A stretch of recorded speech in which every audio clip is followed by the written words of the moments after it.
virtual todo este semestre, que yo tengo duda con eso. Sí, y sabes que yo también, porque tenés razón.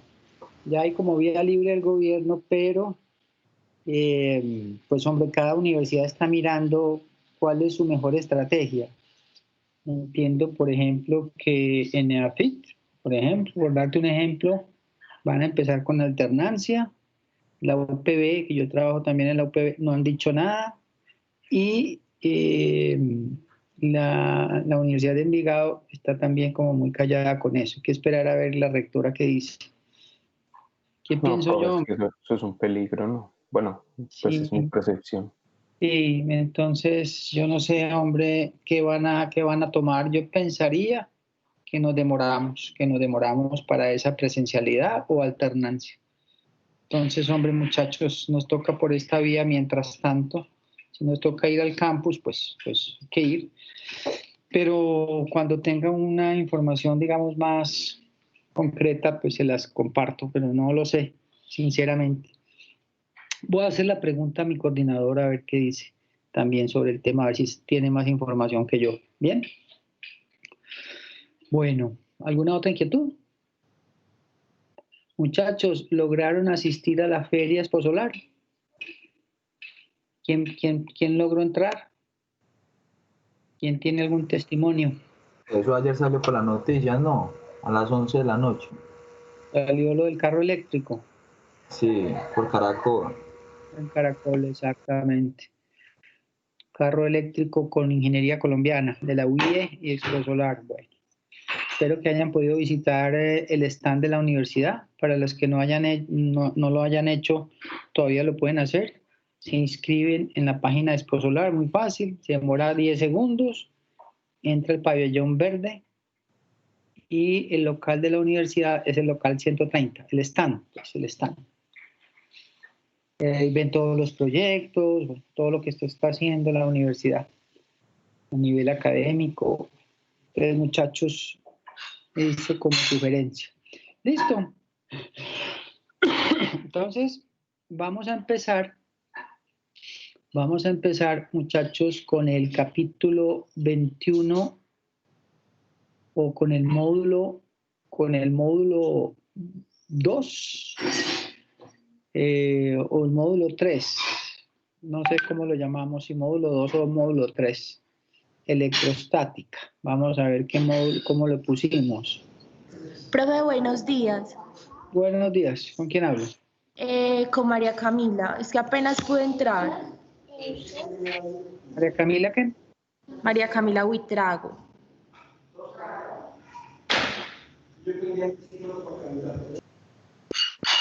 Listo, Marion. Buenos días. Bienvenida, pues. Profe, buenos días. Yo también no me había reportado. Tiago Sierra, sí, señor. Listo, Tiago, listo. Muchachos, entonces módulo,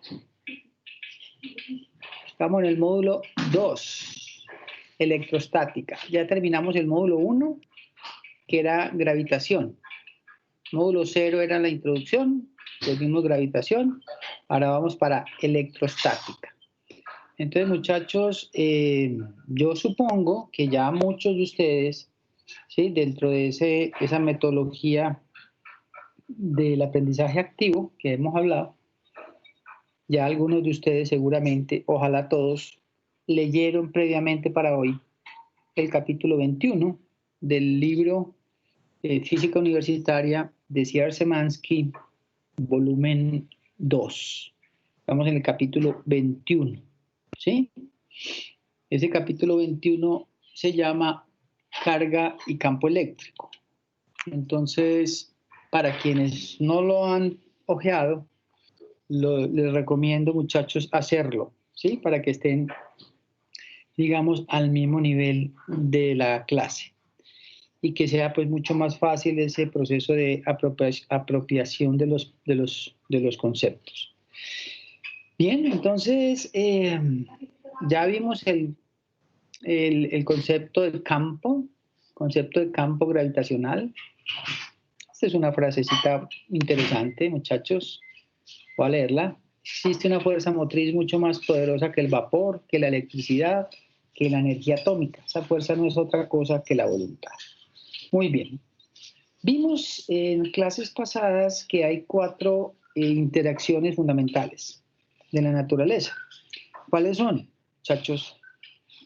La interacción gravitacional, la interacción electromagnética, la interacción nuclear fuerte y la interacción nuclear débil. En este curso nos vamos a concentrar solo en estas 2 interacciones, ¿sí? En la gravitacional, que ya la vimos, y en la interacción electromagnética, que tiene que ver con fenómenos asociados a la electricidad y al magnetismo. Es decir, a cargas eléctricas y corrientes eléctricas. Una carga eléctrica produce un campo eléctrico, pero si esa carga se mueve en el espacio, además de producir campo eléctrico, produce un campo magnético. Bien, vamos a estudiar entonces esos fenómenos separadamente. Hoy sabemos, muchachos, que esos 2 fenómenos de la naturaleza están íntimamente relacionados, ¿sí?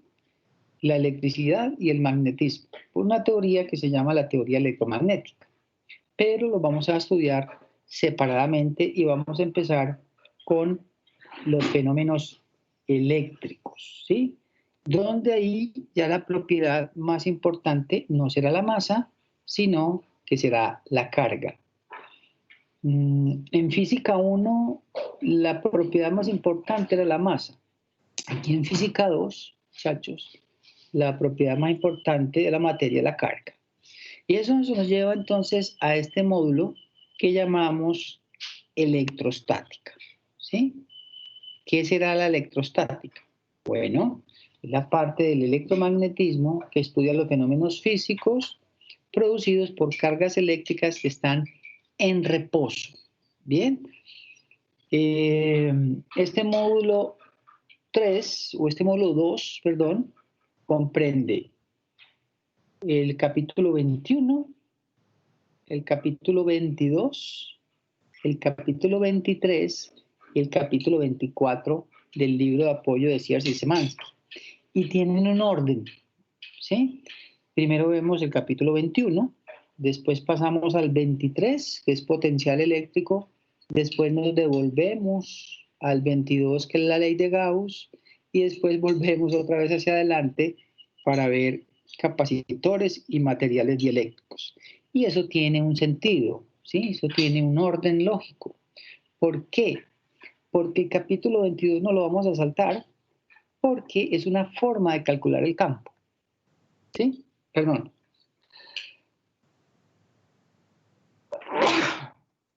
¿Sí?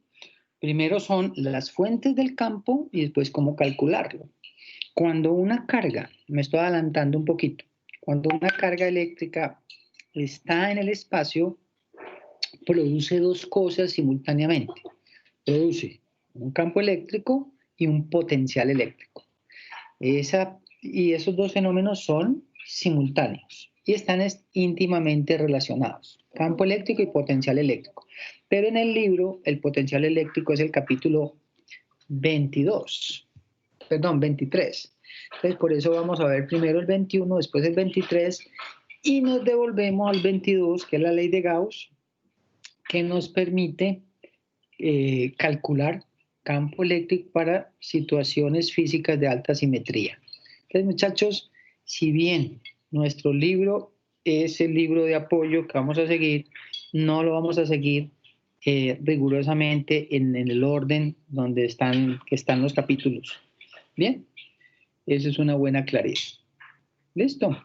Entonces aquí la magnitud análoga a la masa es la carga. Este ya es la magnitud protagonista, la carga, ¿sí? Y esa carga perturbará el espacio a su alrededor, estableciendo ¿qué? Muchas propiedades, ¿sí? Definidas por ¿qué? Por un campo. En este caso, un campo eléctrico. Entonces, si el actor principal de la electrostática es la carga, definamos qué es la carga, ¿sí? Recuerden, muchachos, que estos apuntes son para ustedes y no los vamos a mirar todos. Hoy voy a coger algunos conceptos, no todos por cuestiones de tiempo, muchachos, pero la idea es que ustedes puedan pasar por todos estos apuntes que están a mano y complementarlos con el libro y con los problemas. Muy bien.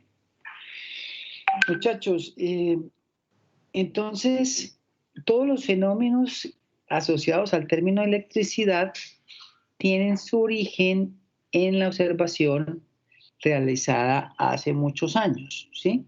Cuando por allá en el año 600 a.C., ¿sí? Los griegos descubrieron que algunos cuerpos poseían la propiedad de transferir cargas a otros, de atraer cargas a otros. Ese proceso de repulsión o de atracción de cargas se hacía por frotamiento y hoy se conoce como un método de electrización, ¿sí? Ya después miraremos cuáles son los métodos de electrización de la materia. La materia se dice que está electrizada cuando adquiere carga, ¿sí? La materia puede electrizarse, es decir, adquirir carga. Bien, y hay varios métodos para eso. Y entonces la carga es una propiedad particular del mundo subatómico, ¿sí? Un cuerpo puede tener igual número de cargas positivas que igual número de cargas negativas. Ese cuerpo tendrá una carga neutra o una carga neta cero, ¿sí? Pero si ese cuerpo empieza a perder electrones o a ganar electrones, entonces ese cuerpo queda electrizado, cargado, ¿sí? Y esa carga de ese cuerpo dará origen a lo que denominamos como campo eléctrico. El concepto de campo ya lo tenemos claro, ¿sí? Vimos el concepto de campo gravitacional, ahora vamos a extrapolarlo a los campos eléctricos. Si la masa es la fuente del campo gravitacional, la carga será la fuente del campo eléctrico. Básicamente es eso, muchachos. Y si esa carga se mueve, además de un campo eléctrico, tendremos un campo magnético, pero eso será por allá en otros capítulos posteriores. Bien. Muy bien, muchachos. Cualquier cosa me preguntan, interrumpimos. Listo. Hombre, sí, a través de la historia se sabe que hay dos tipos de cargas. Hay cargas positivas, ¿sí? Y hay cargas negativas. Normalmente decimos que las cargas negativas son los electrones y las positivas los protones. No necesariamente, no siempre. Hay otro tipo de partículas que tienen cargas positivas o negativas. Y ese hecho, ¿sí? Que fue un descubrimiento de esos tipos de cargas, ¿sí? Que estaban muy asociadas a los modelos atómicos, que ya voy a hablar algo ya en unos momentos, nos conduce a lo que se denomina la ley de las cargas. ¿Esto cómo lo descubrimos? Pues por ensayo y error, haciendo experimentos, ¿sí? Esa ley de las cargas se resume así. Dos cargas positivas se repelen entre sí, al igual que dos cargas negativas. Además, una carga negativa y otra positiva se atraen. Esa es la ley de las cargas. Cargas iguales se repelen, cargas contrarias se atraen. Bueno, muchachos, eso se ha podido descubrir experimentalmente durante mucho tiempo, ¿cierto? Toda la historia de la ciencia, ¿sí? Para la magnitud de la carga vamos a utilizar el símbolo Q, bien sea Q mayúscula o Q minúscula, dependiendo del contexto, ¿sí? De la situación física que estemos mirando, ¿sí?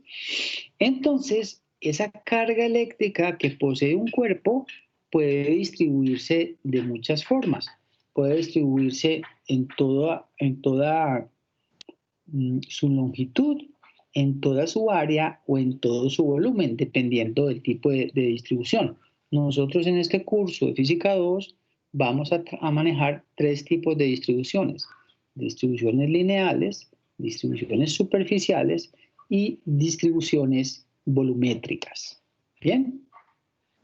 Y se ha encontrado como conveniente tomar como modelo el concepto de carga puntual. Así como hablamos de masa puntual, si recuerdan, aquí vamos a modelar los cuerpos extendidos como pequeñas contribuciones de cargas puntuales. ¿Bien? Ese es un modelo que en física se llama el modelo de partícula.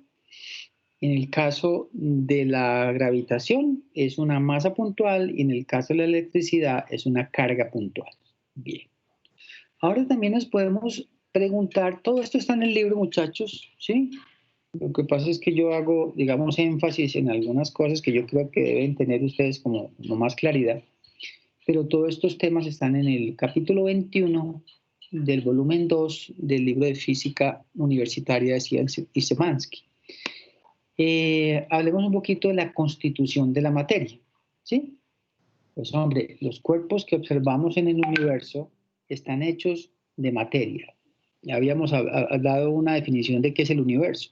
El universo era materia y energía y sus interacciones. Bueno, no nos vamos a meter en ese submundo de Einstein que dice, bueno, es que la materia es energía y la energía es materia. Eso es verdad, ¿sí? Esos son dos conceptos que están íntimamente relacionados, que tienen unidades físicas diferentes, pero que están muy, muy ligados. Aquí no nos vamos a meter en eso, ¿bien? Esos cuerpos, entonces, tienen diferentes propiedades. Ya hablamos de la masa, ahora estamos aquí en la carga. Y aquí nos podemos preguntar, hombre, ¿de qué está hecha la materia? ¿Sí? Entonces, una primera respuesta puede ser, señores, la materia está estructurada por átomos. La palabra átomo en griego significa lo indivisible. Hoy sabemos que el átomo es divisible, ¿sí?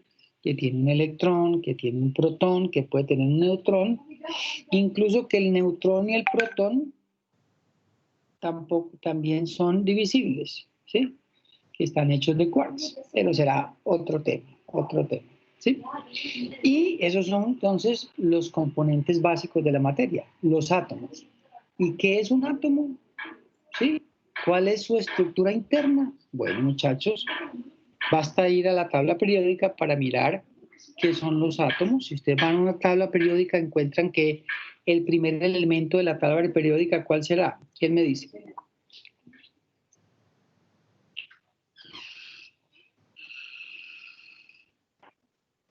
El helio, ¿es el primero? ¿Seguro? El hidrógeno. El hidrógeno. El hidrógeno, el helio, tranquilo, no importa, está bien. El helio es el 2, ¿sí? El 90% del universo es hidrógeno, muchachos, ¿cómo les parece? ¿Y cuántos protones tiene? ¿Cuántos protones tiene el hidrógeno? No eran dos. ¿Dos? No eran dos. Exactamente. Un electrón y un protón. El número de protones, muchachos, es el número atómico. El número atómico me define la situación de ese átomo o de ese elemento químico en la tabla periódica. Si tiene un electrón es el número 1. Si tiene 2 electrones, ¿qué será? El helio es el número 2. Vayan a una tabla. El 3, el elemento 3, ¿cuál es? ¿Quién recuerda? O sea, 3 neutrones, 13 protones. No es como el litio. El litio, y así nos vamos. El carbono, el neón, el silicio, el hierro, bueno, muchachos, muy bien. Y entonces cuando empezamos a entender el átomo, empezaron los científicos, muchachos, algo de historia, ¿sí? pero no puedo pues gastarme aquí toda la clase en historia, empezaron a proponerse modelos atómicos. El primer modelo atómico es de los griegos, que decía, la materia está hecha de átomos. Átomo significa lo indivisible. Para los griegos habían dos tipos de sustancias, átomos y vacío. No sé si se acuerdan de eso, ¿sí? Que era la corriente filosófica de los atomistas. Ellos decían, el universo está hecho de dos cosas, de átomos y de vacío. Es decir, entre dos átomos puede haber vacío. Aristóteles decía, no, es que la materia le tiene horror al vacío. Entre dos átomos no puede haber vacío, no puede haber vacío. Los átomos están pegaditos unos de otros. Bueno, eran, digamos, debates filosóficos. Pero lo importante fue que ya desde los griegos se estaban haciendo la pregunta de qué está hecha la materia, qué constituye el universo. Buena pregunta. ¿Sí? 400 años antes de Cristo. Pasó mucho tiempo, muchachos, y después se presentó el primer modelo formal, ¿sí? En 1803, que era el modelo de Dalton. Dalton pensaba que los átomos eran diminutas esferas con ciertas propiedades. Estaba muy ligado a la química, y la química venía de la alquimia, no sé si se acuerdan de eso. Habían átomos de diferentes propiedades y con diferentes proporciones. Después, en 1887, aparece el modelo de Thomson, porque Thomson descubre el electrón. Muchachos, discúlpenme por favor un momentico aquí, 20 segundos.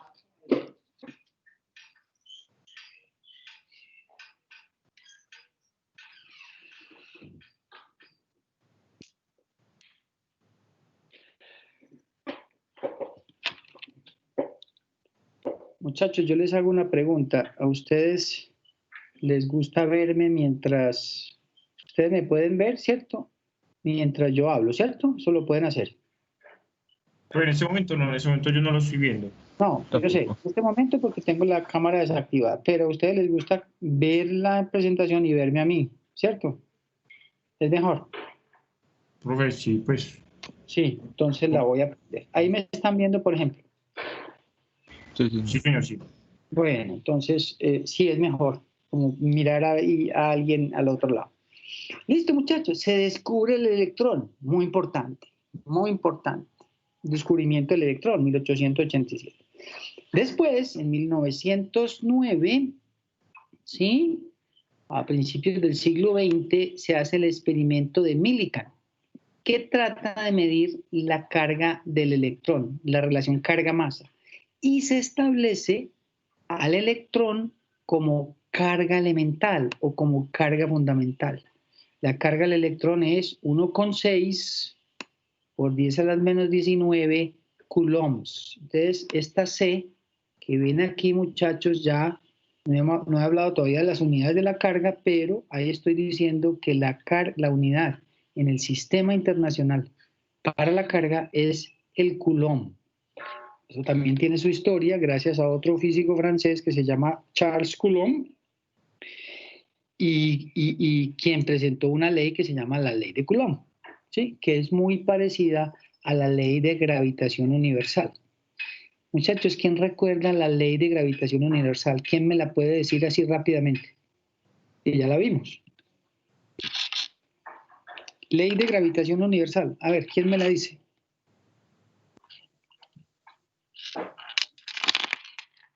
Ah, muchachos. Profe, que es, pues, pero ¿cómo así? O sea, es una fuerza que se ejerce entre dos cantidades de masa sobre una línea recta. ¿Pero qué? ¿La constante o qué? No, la ecuación en palabras, lo que me está diciendo él está bien. Lo que me estaba diciendo está bien, muy bien. Ah, bueno, y esa fuerza está basada en una constante que está basada en una constante y en la línea que separa esas dos cantidades de masa. ¿Con quién estoy hablando yo? Sebastián Ramírez. Bien, hombre, Sebastián, bien. Yo voy a ayudarle a Sebastián, a decirle un poquito más elegante. La fuerza gravitacional es igual a una constante por el producto de las masas sobre la distancia al cuadrado entre esas masas. Esa es la ley de gravitación universal. Cuando veamos la ley de Coulomb, que no la he mostrado todavía, ¿sí? Que es una fuerza también, pero no fuerza gravitacional, sino fuerza electrostática, entonces miraremos que tiene la misma forma. Pero en vez del producto de las masas, aquí tengo el producto de ¿qué? ¿Qué tendré? Si allá tengo las cargas, porque aquí la propiedad fundamental es la carga. Bien. Esas leyes se llaman leyes de cuadrado inverso. Muy bien, pero después miraremos eso. Pero recuerden que primero no es la fuerza, sino que el concepto de, antes Campo. de la fuerza, el concepto de campo. Muy bien, muchachos. Así como dijimos en el caso gravitacional, que lo importante primero era el campo y después la fuerza, porque la fuerza es una manifestación del campo, aquí en el caso eléctrico, igual, muchachos, no vamos a cambiar nuestra metodología. Primero el campo eléctrico y después la fuerza eléctrica, porque la fuerza es una manifestación del campo. Si no hay campo, no hay fuerza. En cambio, si no hay fuerza eléctrica, ¿puede haber campo eléctrico? Sí, señor, claro que sí.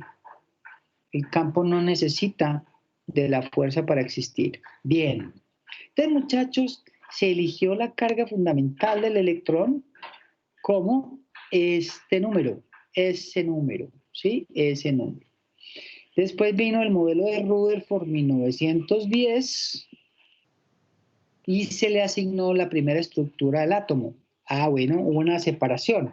Pues se dieron cuenta, sí, por algunos experimentos, muchachos, que no hay tiempo para mencionarlos, pero se dieron cuenta que el núcleo estaban los protones, que el núcleo era positivo y que a su alrededor, la corteza, estaban los electrones, es decir, que era negativo. Una diferenciación. Ese modelo de Rutherford, entonces hizo ese, ¿sí? Porque el modelo de Thomson, que se llamó el pastel de pasas, no sé si lo vieron en el colegio, en el bachillerato, eran cargas positivas y negativas indistintamente distribuidas. Pero aquí este señor dijo, no, es que la parte positiva está en el núcleo y la negativa está a su alrededor. Bien, es un avance importante. Después llegó el modelo de Bohr, 1913, y ese modelo, digamos, que revolucionó la historia de la física porque hizo una descripción del átomo, pero con los postulados de la mecánica cuántica. Ya para ese entonces, muchachos, en 1900 había nacido la mecánica cuántica. ¿Y la mecánica cuántica qué dice? Hombre, que la luz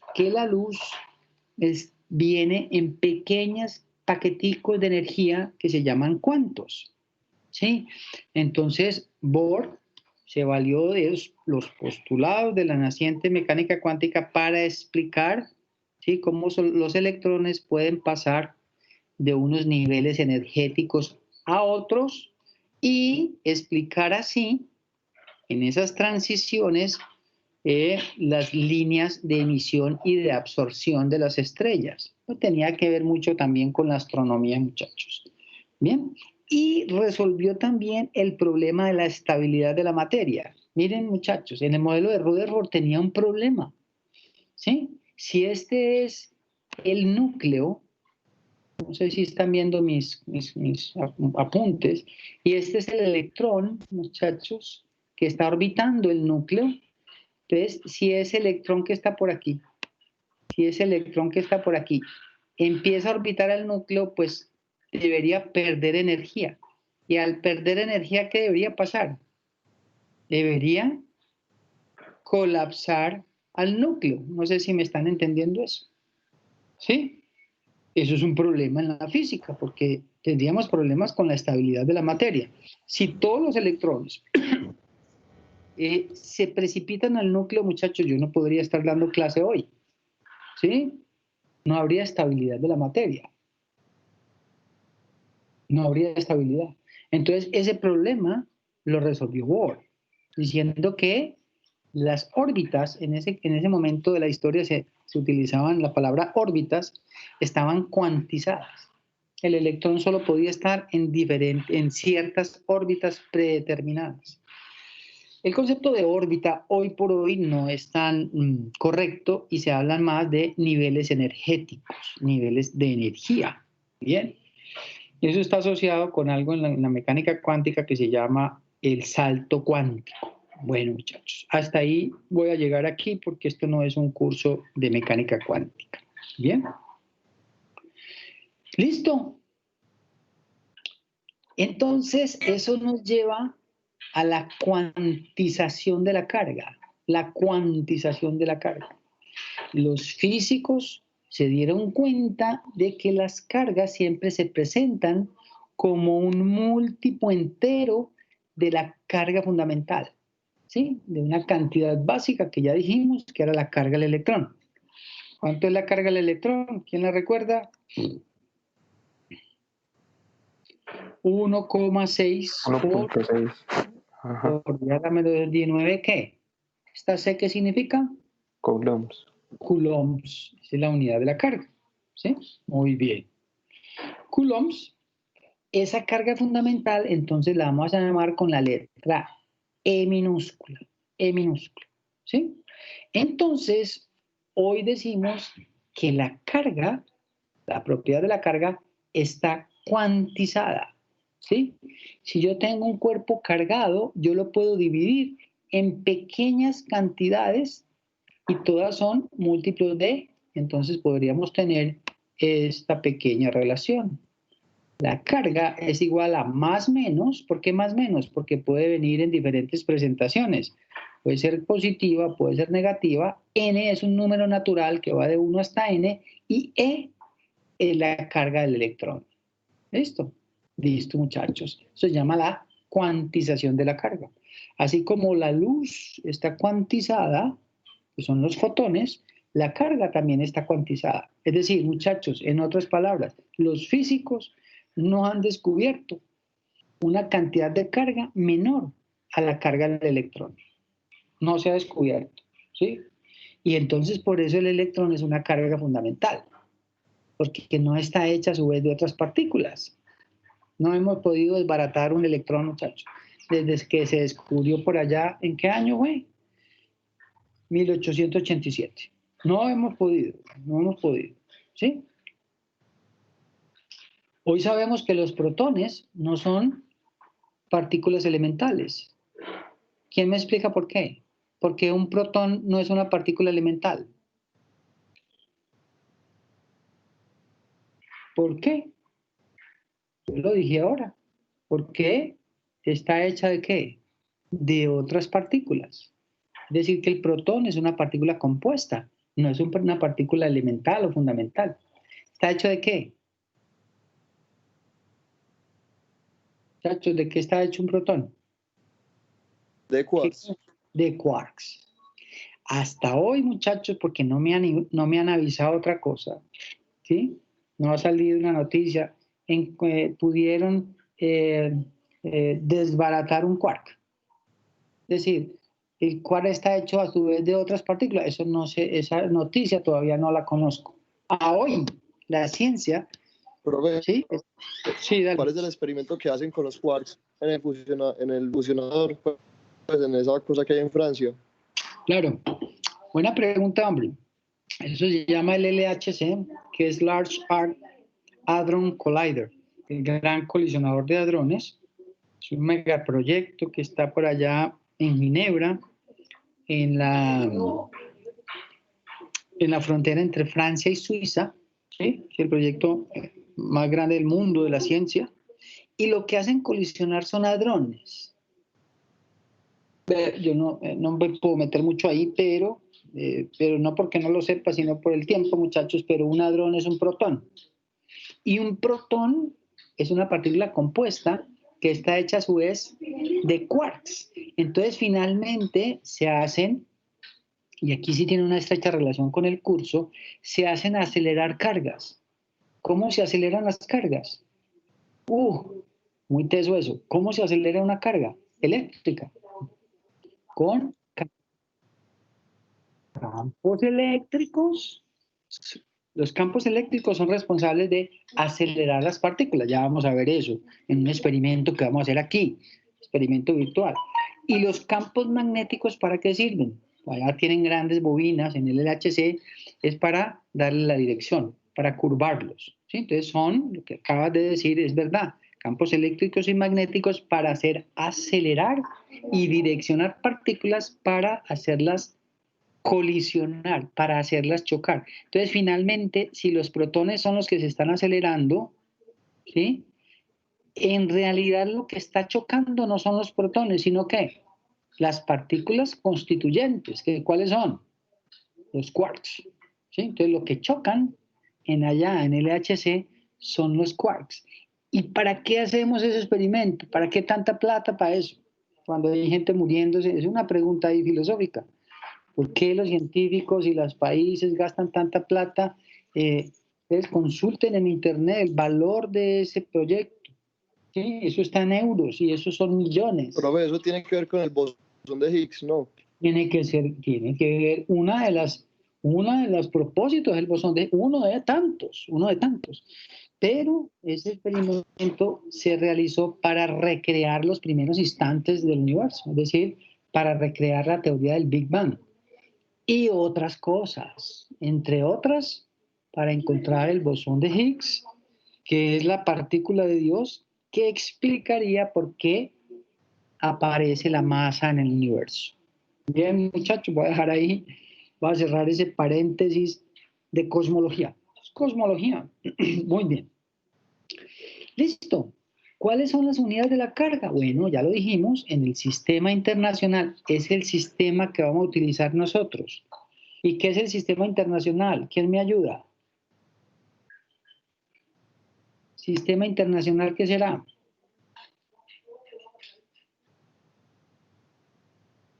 ¿Cuáles son las unidades fundamentales del sistema internacional? Es como un estándar para la medición.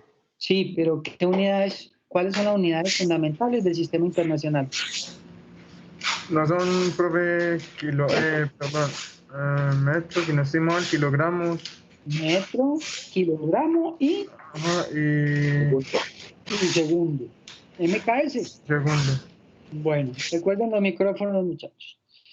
MKS, metro, kilogramo, segundo. Entonces la unidad en el sistema internacional para la carga eléctrica es el coulomb o el coulombo, ¿sí? Con esta letra C mayúscula. Ojo, no confundir con la C cursiva. No sé si me están viendo mis anotaciones, muchachos. Esta C cursiva es diferente. No. Esta C cursiva la vamos a reservar. Esta C cursiva, si la ven aquí, que es diferente a esta, que no es cursiva. Esta C, que no es cursiva, es el coulomb.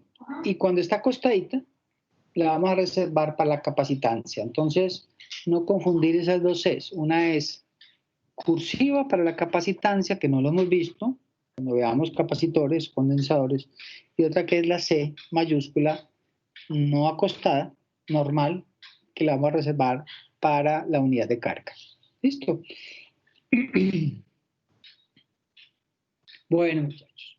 Un coulomb es 1 amperio por segundo. Después miraremos eso cuando veamos la definición de corriente. Una corriente eléctrica es coulombs en la unidad de tiempo, pero después lo veremos. Otra propiedad importante de la carga tiene que ver con estos 3 conceptos. Concepto de conductores, aislantes y el concepto de rigidez dieléctrica. Chachos, ¿qué será un conductor? ¿Un material conductor qué es? Que puede llevar energía. Que puede conducir cargas eléctricas y también tiene asociada una energía. ¿Qué tipo de energía? Una energía eléctrica, muy bien. Y aislantes, ¿qué será un aislante? Material aislante. Que no deja que pase la electricidad. Que no deja que pase la electricidad. Tan fácil. Ejemplos de conductores. A ver, materiales conductores, muchachos, ejemplos. El hierro. Los metales. El hierro, los metales, el cobre, el bronce, el oro, la plata. Ejemplos de aislantes. La madera. La El caucho. madera, El caucho. el corcho, el icopor. Pero yo veía la madera, Plástico. yo veía la madera como un conductor, solamente que no tan, o sea, Bueno. tan específico, o sea, tan bueno como los otros. Muy No bien. ¿Cuál es el mejor conductor de todos? Háganse en El esas oro. preguntas. El oro. No es el cobre. El oro. Profe, Sí. creo que es lo que El se oro. llama el que utilizan mucho. Chachos, yo no estoy de acuerdo con eso. Holstein, Profe, No es el el oro cobre. es. Yo no creo que sea el oro. el agua. Para mí, yo lo tengo. Para mí, consulten. No me queden con nada. Después lo miraremos cuando veamos el concepto de conductividad y resistividad. Pero el mejor conductor es la plata. La plata. Miren, busquen eso. Después lo miraremos. ¿Listo? Entonces, esos materiales se pueden clasificar en función de la capacidad de transmitir o conducir electrones en su interior. Pueden ser conductores o aislantes. Los conductores son aquellos donde los electrones están libres, pueden pasar de un lugar a otro. Los aislantes no tanto, ¿sí? Y esos dos conceptos están relacionados con otro concepto que llama la rigidez dieléctrica o la rigidez electrostática, que es un valor límite de la intensidad del campo eléctrico en el cual un material pierde la propiedad de ser aislante y pasa a ser conductor. A ver, ustedes me dijeron, un buen aislante es la madera. Me dijeron eso, ¿cierto? ¿Qué tal si la madera no es madera seca, sino madera húmeda? ¿Qué pasa a ser la madera? Ahí conduce. Empieza, no sé si les ha pasado, ¿sí? Si yo dejo mojar un bloque de madera húmedo, eso se vuelve un conductor. Entonces se llega a ese límite y ese límite se denomina la rigidez dieléctrica. Bueno, otro concepto asociado a la carga es la materia electrizada, ¿sí? Muchachos, existen, digamos, dos criterios para clasificar la carga. Como parte constitutiva del átomo, bueno, una parte positiva en el núcleo y otra parte negativa en la corteza, que son los electrones. O como materia electrizada, es otra forma de clasificar la carga, ¿sí? Básicamente, muchachos, existen 4 formas para que los cuerpos adquieran masa, es decir, para electrizar la materia. Cuando yo hablo de cuerpo, significa materia, ¿sí? Hay cuatro formas para electrizar la materia y esas formas se llaman métodos de electrización. Esos métodos de electrización se llaman métodos electrostáticos. Profe, ¿es que hay otros métodos? Sí, hay otros métodos que no son electrostáticos, pero en esta unidad, en el capítulo 21, solo vamos a ver estos 4 porque son electrostáticos. ¿Sí? Hay otros métodos no electrostáticos, por ejemplo, los efectos termoiónicos. Pero aquí tenemos estos 4. ¿Cuáles son, muchachos? Vale, acá se los presento. Frotamiento, inducción, contacto y polarización. En el frotamiento, ¿qué pasa? Se da una transferencia de carga. Si yo froto una piel de conejo con una varilla, ¿qué pasa? Muchachos, ¿han visto ese? ¿Sí? Si usted frota una peinilla con pequeños papelitos de hoja, ¿qué pasa? Se atrae, hay una transferencia de carga. Lo mismo en el contacto. Yo puedo transferir carga por un método que se llama el contacto. Tengo que estar en contacto los dos cuerpos. Mientras que la inducción, el método de inducción y de polarización, hay un reordenamiento de cargas. No existe una transferencia de cargas de un cuerpo al otro. Ya voy a poner un ejemplo. Veamos este ejemplo, ¿sí? Yo creo que con este ejemplo podemos terminar la clase. Supongan aquí, mire qué ejemplo tan interesante. Con un hilo aislante, voy a mostrar la figura. Con un hilo aislante, va el hilo aislante aquí, ¿sí? Este es un hilo aislante, colgadito por aquí de la... bueno. El hilo aislante sostiene una esfera conductora neutra. Muchachos, ¿qué significa la palabra neutra? ¿Quién me ayuda?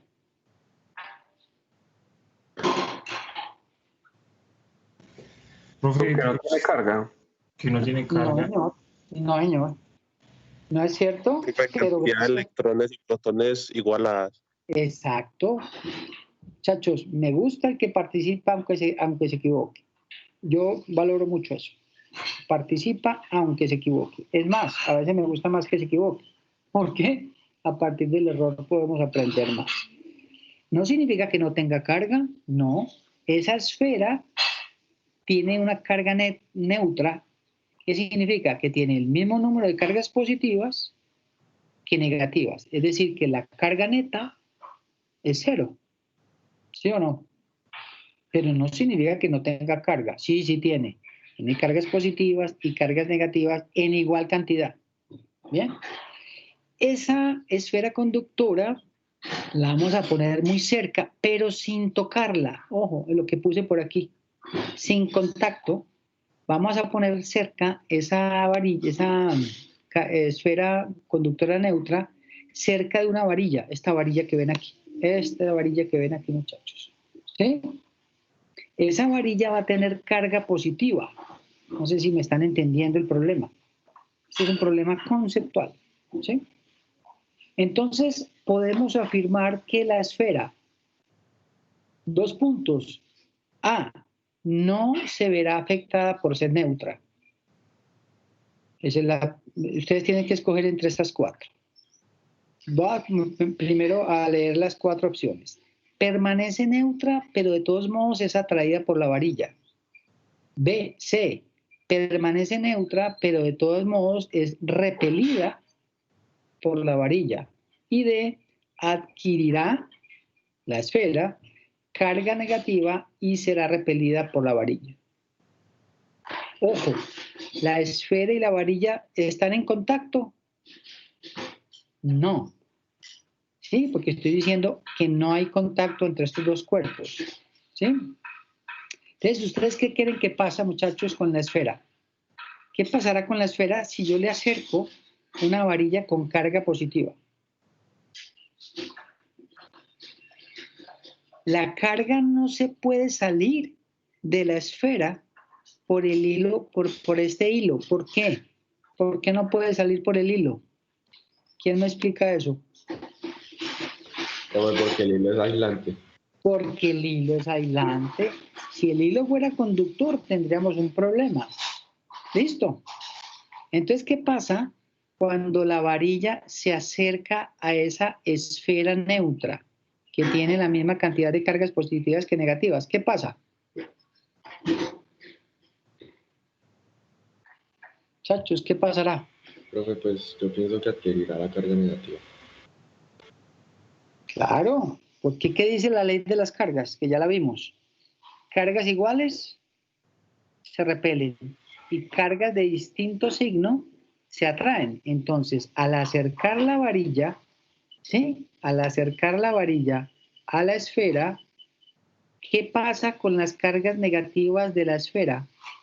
Se ven atraídas por la carga positiva de la varilla.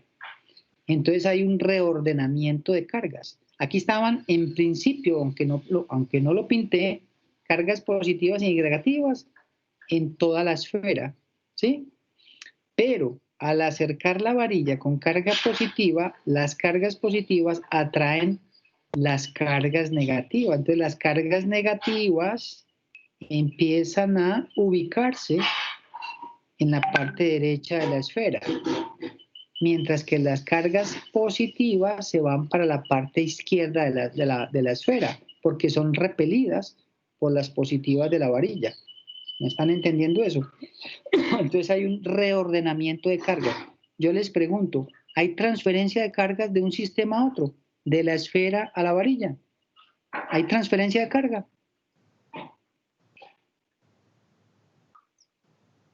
Chachos, ¿hay transferencia de carga? Se están transfiriendo electrones, están pasando electrones de la esfera neutra a la varilla positiva. Profe, yo diría que sí. Sí.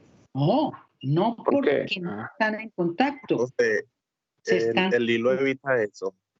El hilo evita eso, primero, ¿sí?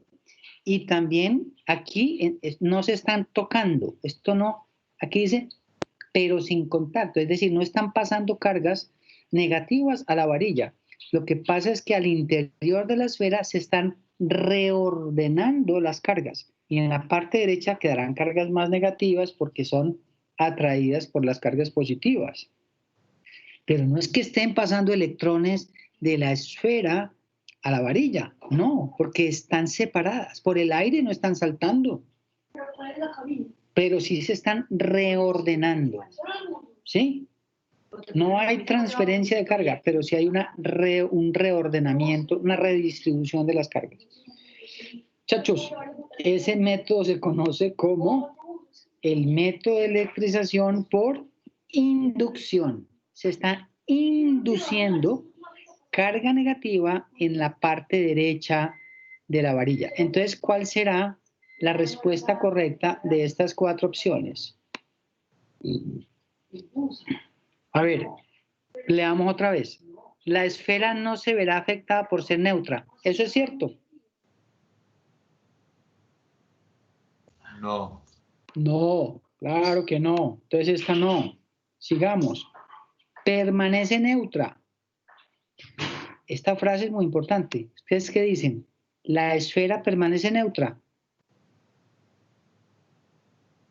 Sí. Claro, porque no está perdiendo electrones. Se están reacomodando, pero van a seguir existiendo las mismas cargas negativas que las positivas. No salen por el hilo aislante y tampoco salen por la varilla porque no están en contacto. Permanece neutra, es verdad. Y después dice, pero de todos modos es atraída por la varilla. Esa es. Esa es. ¿Y por qué se atrae? ¿Quién me ayuda? Por las cargas positivas y negativas en ambos lados. Exactamente, muchachos. O sea que la opción C tampoco es. Permanece neutra, es verdad, pero de todos modos es repelida. No, no se repele, se atrae. Solo sería repelada si fuera de la misma carga, ¿no? ¿Qué pasaría si la varilla no fuera carga positiva, sino negativa? Se atrae. Bueno, entonces muchachos, la respuesta es, se genera una carga inducida en la superficie cercana a la esfera, aquí, conductora y de signo negativo. Asimismo, una carga igual de carga positiva se desplazará al lado opuesto de la esfera, con lo que estoy diciendo aquí, ¿sí? En consecuencia, concluimos que la respuesta es la B.